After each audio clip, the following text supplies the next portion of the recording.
Hey guys, welcome with us as we go over the first part of what is going to be a ongoing series. As Ingrid and I talk about how we would continue the Monsterverse in our own way. Uh-huh. As we not only continue Godzilla and Kong, but bring in Gamera as well, playing off of everything, picking and choosing what to do, and bringing in all of our elements, much like King of the Monsters had did. Yeah, we're going to take out all of the bits we really liked across the various Godzilla eras and movies that have been, and then the best ones from Gamera, trying to achieve a nice old balance and harmony. Try and amp up Kong as much as we can. Spoilers, unfortunately, he's going to get the short end, I'm afraid. Yeah, it's just like, there's just not much you can do with the giant monkey, really. I know, unfortunately. They were able to do stuff here, and I can't wait for this, if they're going to do Son of Kong, if that's going to be next. But for us, now, if he gets involved, it's because things go down to the Hollow Earth. Otherwise, he's going to mostly stay out of it. Mm-hmm. Which, I don't blame him. He deserves to be out of the way. Mm-hmm. But yeah. How do you want to start first? Do we introduce Gamera right away, or should we try and do something else with Godzilla before we go there? I think that we might want to establish it with kind of a bit of a flash forward to kind of check in with our folks over at, what's it? G-Force? G-Force, yeah. Yeah, which we will create G-Force. We will create G-Force, which will come a little bit out of... Monarch would kind of help establish this in Japan. We gotta give Japan more love in here. Yeah. I'm not saying that. I mean, I get it. It's an American-made movie. It should be set more in the States. I get it, but we cannot. Even the Japanese movies sort of tried to balance in some elements from the Americans. So why can't we do the same thing in reverse? Especially when we're going to bring a bunch of amazing ladies. Oh yes, a bunch of amazing ladies. Mickey for obvious reasons. We got Kiriko. Akane. Uh-huh. Hold on. Let me look up the guy from Biolante again. Hold on. I gotta get his name. Oh, yeah. Hold on. It was... Oh, where is he? Where is he?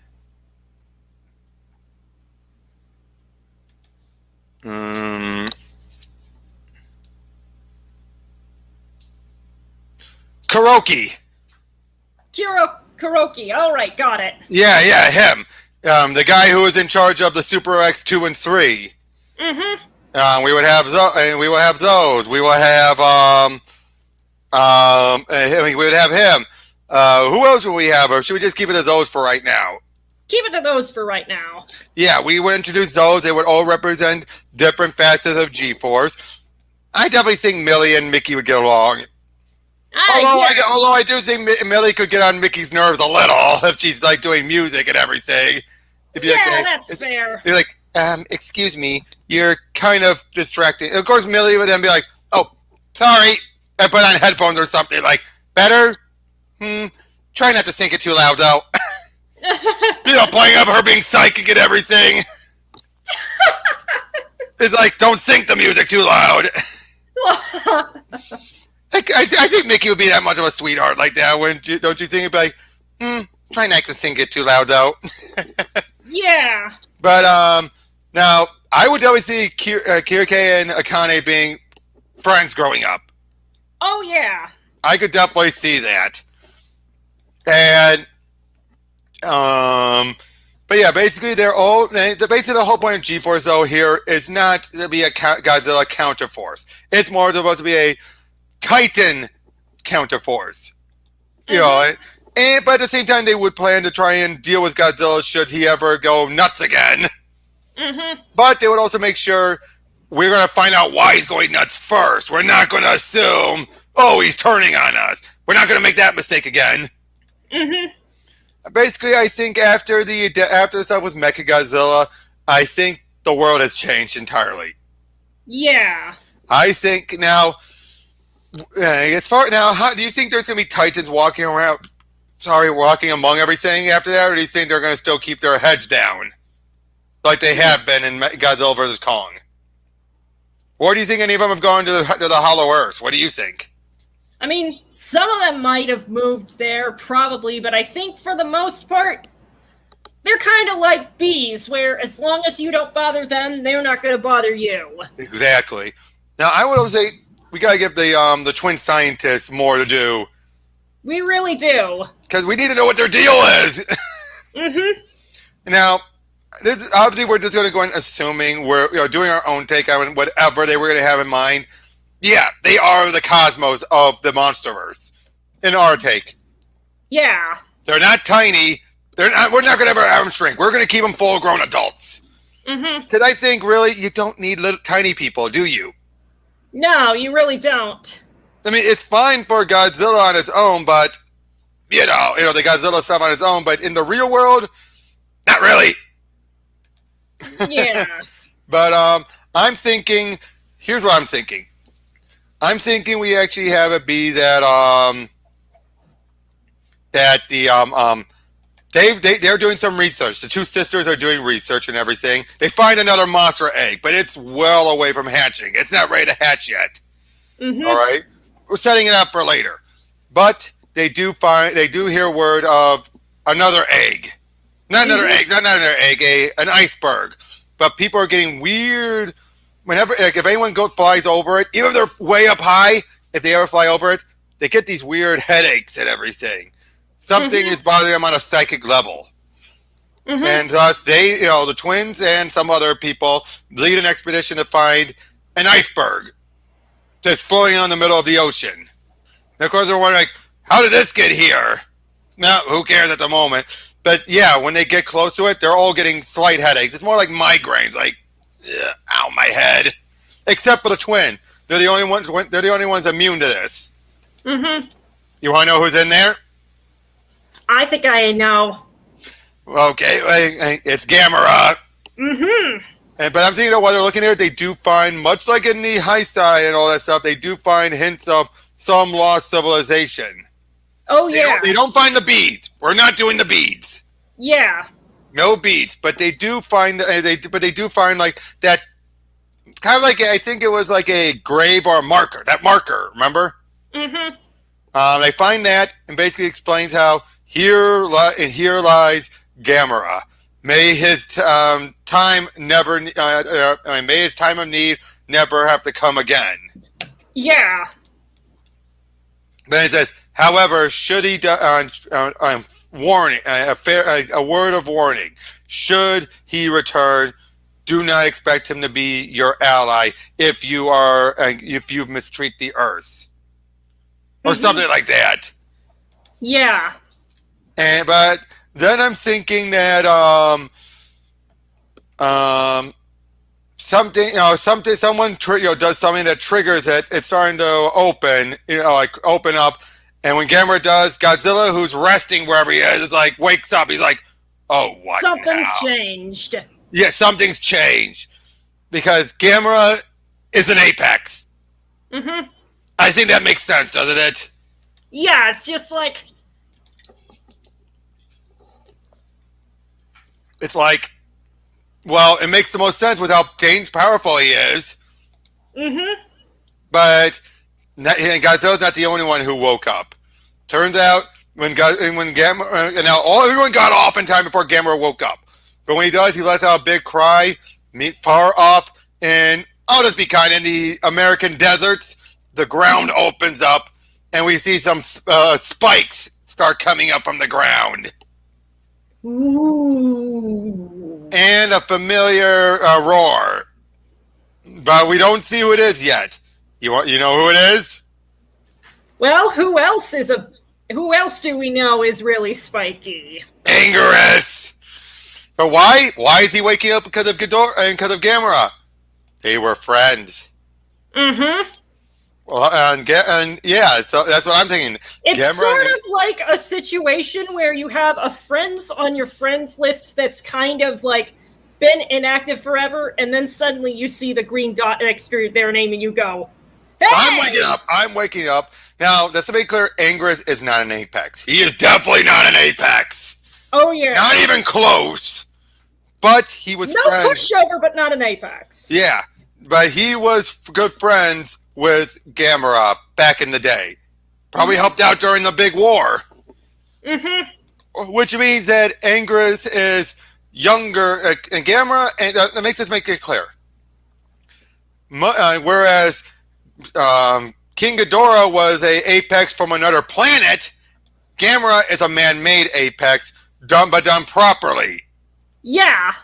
He's an apex, but Godzilla knows he's an apex. He's more coming here to just check this guy out, but he's not going to be all like, you know what I mean, right? Yeah, because it's just like... It's not like he's coming after him like he was going after Kong. Because it was Kong, it was more or less a case of, kid, get out of my way. You think you're an apex, you're barely an apex. Whereas Gamera is a lot more experienced and has a more specific job to do, which I think is a huge difference. A very huge difference. But like, he's not intending to step on Godzilla's turf, he's just defending a different turf. Exactly. And of course, but of course, though, it does lead to the two butting heads. But not in a, oh no, the world is doomed way. It's more like a, it's like a schoolyard scrap kind of thing. And Ingrid is trying to get them both because he's friends with Godzilla, too. Yeah, it's just like... And it's just one of those really awkward situations where you see two of your mutual friends in a fight, and it's just like, you like them both, and this is making things severely awkward, so can the two of you stop, please? Now, I can see G-Force trying to get involved and trying to be like, oh, what the hell is going on this time? Mm-hmm. Oh, wait, I gotta look about Gamera for a second. Hold on. Just a moment. It was... What's her name? Oh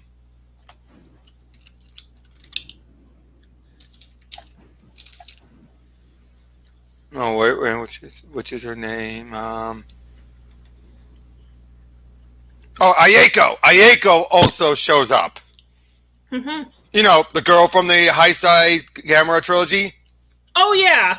She also shows up. I'm thinking she's just a normal girl, but somehow. And maybe we can reveal her family has actually dates, actually has connections to those early Atlanteans. Mm-hmm. She somehow feels a bond. Even once he wakes up, she just feels this like, what's that? Like she doesn't know what's going on. It's not full on psychic like Mickey, but Mickey is able to detect it. Even where she's at, she's like, that was weird. Mm-hmm. And they have to find her because she can actually help calm Gamera down as well. Mm-hmm. And basically, that's what I see with Gamera. He needs a bond, a human bond. Mm-hmm. And the reason why he's been fine is because his human bond has still lasted throughout the centuries. Mm-hmm. I mean, how does that sound? Is that a good way without needing the beads? Yeah, where it's just like he was originally, like he was around them from the very start. Exactly. Unfortunately, though, because he's been so separated from the human bond, and you have multiple generations with those slight degradation, she needs to get close to him to recharge the bond. Mm-hmm. And that's part of the reason why he's also feeling a little bit more aggressive. Because he feels like, why do I care about humanity? A little bit. He has a little bit of why do I care about humanity a little. Mm-hmm. It's just like, hey... Things just degrade over time. They need to be maintained. Exactly. It's like, But so we have a fight. We have G-Force and Monarch trying to do what they can to keep things under control and trying to figure out what the heck this giant turtle is and what are we going to do about the spiny turtle that wants to butt his head in there. Mm-hmm. And this is just a fun romp. No actual enemies in this one. Mm-hmm. We don't want to shoot one of the monsters yet. Yeah. But by the end of it all, eventually Ayako meets, is brought in there and finally calms Gamera down. And Godzilla's like, you want to go again? Come on. No? Nah, I'm good. Exactly. And Ingrid is like, oh, thank God. Mm-hmm. Finally, my friends started fighting. Maybe we can all hang out together now. And I see the two then, but I do see the two staring each other down like, and then eventually Godzilla then walks off. Gamera goes back to the water. It's like, of course, Monarch and G-Force are left wondering, so what now? I guess we just kind of wait and see. Yep, even Ayako says, like, I can't speak for Gamera, but I can tell he is here to help, much like Godzilla is. Mm-hmm. They haven't decided which one of them is the true apex, but now that, and thanks to my bond with him, Godzilla now knows he's going to take humanity into account. That's why Godzilla came. How's that for a reason why? Godzilla came because he did not... It's like, okay, if you're going to protect it, yes, you can disregard humanity if they're getting in the way, but don't flat out ignore them! Mm-hmm. Well, does that make sense? Because I think the last thing we want is Iris Gamera. Ooh. You remember how bad he was during that, right? Mm-hmm. The disregard for everything? Oh, yeah. Yeah, I think even Godzilla's like... That's what got him involved. So, but once Ayako strengthened the bond between him and Gamera and humanity again, then it felt like, okay. So basically saying like, so they're both equal. They're more one of those apexes that are, I won't say they're symbiotic like Mothra, but they're more, what's the word I'm looking for? They kind of have a similar job.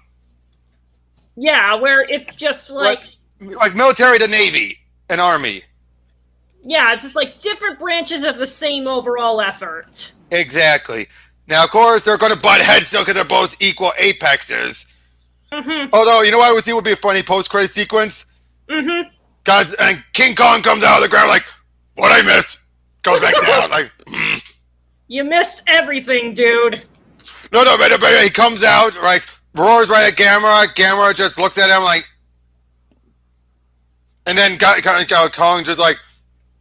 looks at him, and then Gamera glares at him, and then Kong just goes right back in there. It's like, okay, like you're not a threat. Okay, boom, boom, boom. Mm-hmm. How's that for a post credit? Yeah, it's funny and also showing, hey, we didn't forget about him. He came out to check the new guy out. Okay, you're not a threat. See ya. Mm-hmm. Just don't interfere in my turf. Mm-hmm. So that's our first movie. It's a bit more sillier. It's a bit closer to Godzilla vs. Kong, like, but you kind of need that after, to try and set things up. Yeah, it's just like, it's a breather episode. It's a breather, but it's still a wham episode, obviously, because you need to set everything up. Mm-hmm. But, yeah, now, of course, eventually we're going to start bringing some more Godzilla and Gamera monsters. And if you remember our Gamera retrospective, we came up with a lot of stuff for that. We're going to add a lot of it in here, just not all of it. Mm-hmm, because obviously we're working with more than one here, and to shove it all in, well, we would be making the same mistake Final Wars did. Exactly. Not only that, though, but some of the plot ideas we had, like just how much of these were Guardians. We can't do the Guardian monsters the same way again. Mm-hmm. And not here. So we're going to have to rework a lot of what we came up with, but we assure you, stuff like Gauss is still going to be a big threat. Mm-hmm. Right? Part of me wants to have it be, what if Gauss is a splinter of, like, their family separated with Rodan? Ooh! But worse, of course. Mm-hmm. But come on, Rodan versus Gauss! Ooh, yeah, that'd be interesting. Personally, my money's on Gauss, to be honest. Yeah, Gauss has always been a lot more threatening than Rodan has, in all fairness. Now, if it was Fire Rodan, he'd have a chance, but Monsterverse Rodan, he actually might have a chance because he does seem bigger. But I think the fact that we see him trying to kiss up to more powerful monsters kind of shows that he knows where his place is in the pecking order. But he did take down Mothra. I guess that's fair. Now, of course, Mothra then got him right back, remember, by stinging right through him? Mm-hmm. That's the other thing we said. We set up the return of Mothra, just not anytime soon. Mm-hmm. But we will, don't worry, and we don't plan on killing her off. Mm-hmm. Or if we do, I wouldn't mind having it be we do the twins route, catch out of the eggs. Oh, yeah. That way we get one for cannon fodder later. Aww. I'm kidding, but I would say they're brother and sister. Mm-hmm. That way we have one that kind of goes the route of the Rebirth trilogy where he gains a different form each movie. I'm not kidding, that's what they did. So yeah, this is our start of our ongoing and continuation of the Monsterverse. So hopefully we'll do more of these down the road. No idea when we'll record the next one, but till then, catch you all later.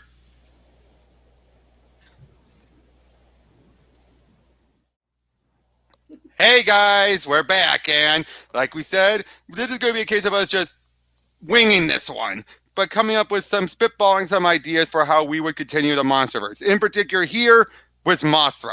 How would we bring back Mothra after her deaths during King of the Monsters? Now, obviously, we gotta be honest, there has to be another egg somewhere. Yeah. Now, whether or not she laid it, I don't think so. That one, we know she couldn't have. Else entirely. Because we already know that, at least from Rebirth, that there were other eggs. So my guess is there are probably other eggs as contingencies. Or her extra energy could form the egg, as we saw at the beginning of Rebirth of Mothra. You know, where it turns out that's how she lays the eggs. She conjures it up. Yeah. So I could see that some of her energy kind of reforms. And in our case, I would look at more of a case of rebirth and resurrection as opposed to a child or a son. Yeah. Would that be a better way of handling it? Yeah, reincarnation. Exactly. I'd rather go for that route. Keep it simpler. And I would say, and here's something else we were thinking about. What if Death's Ghidorah was just simply Earth's Ghidorah? What if other planets have had a Ghidorah?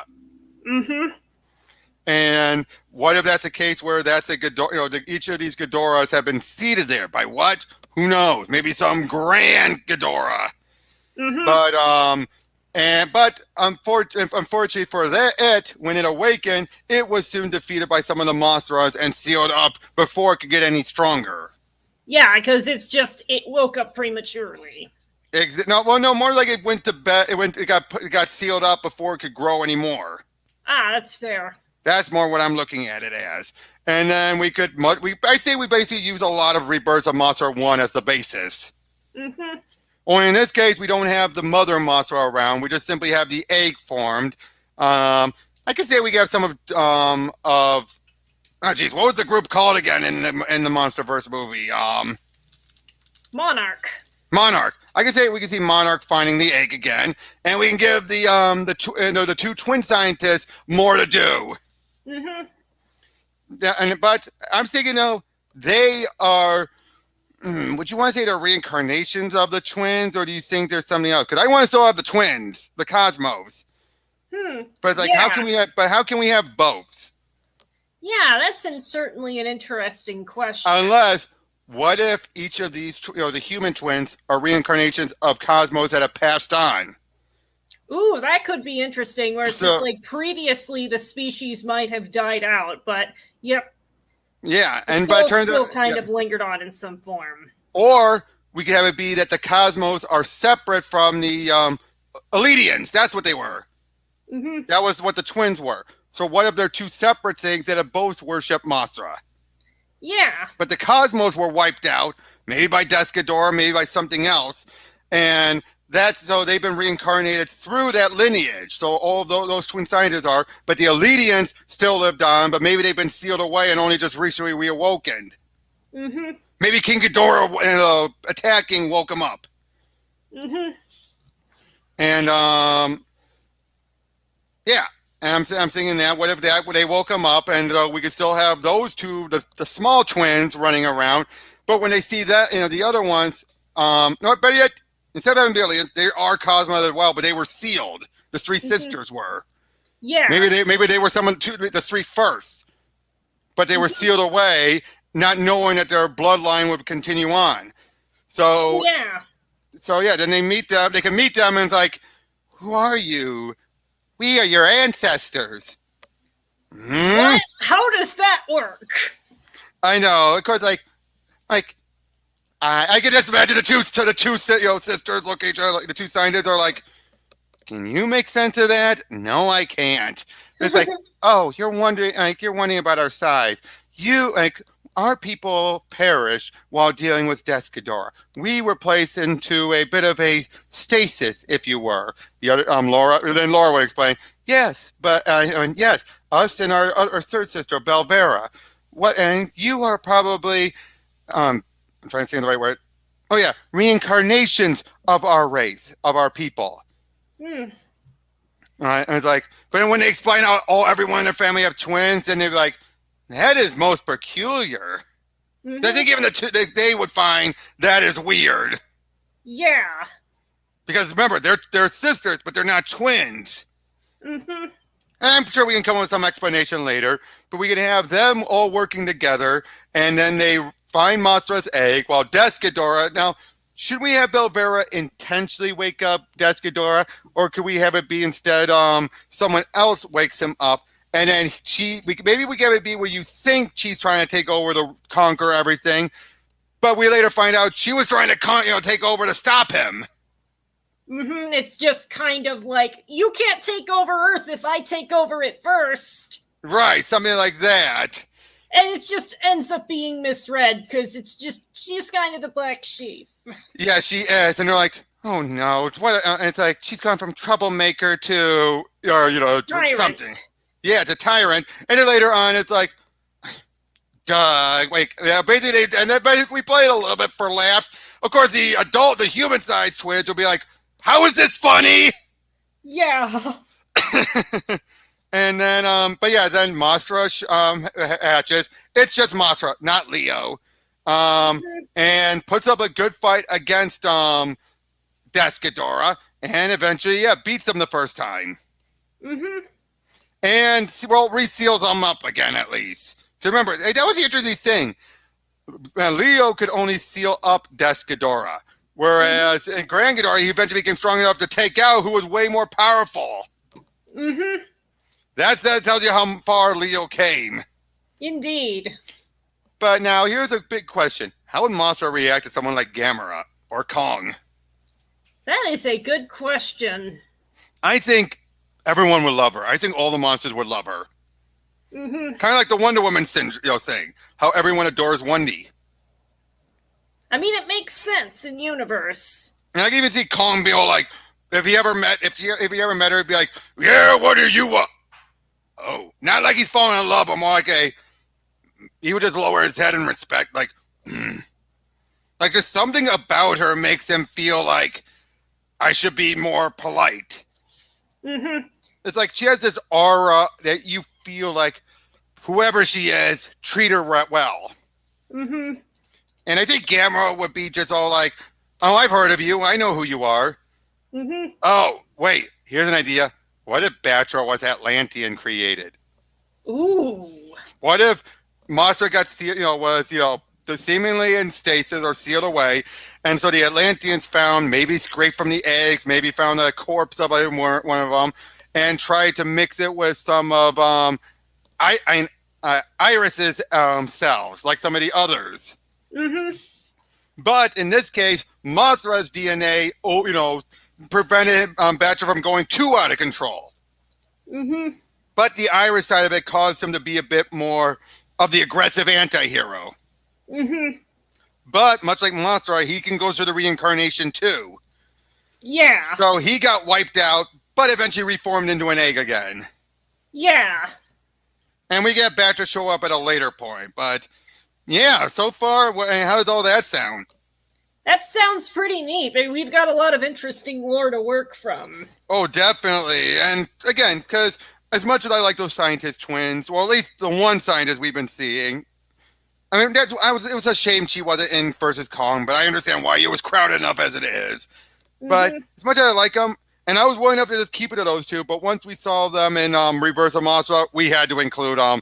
They were such great personalities. Yeah, it's just like, they were like basically a key part of that movie. Unlike the other Cosmos, if you had taken those girls out, the movie would not have been the same. Oh, yeah. Whereas in the other ones, you could have replaced it with like a shiny necklace, and the plot would have essentially been exactly except for the same. except for the high side Godzilla versus Mothra. That one, they at least had enough personality that you needed them too, but barely.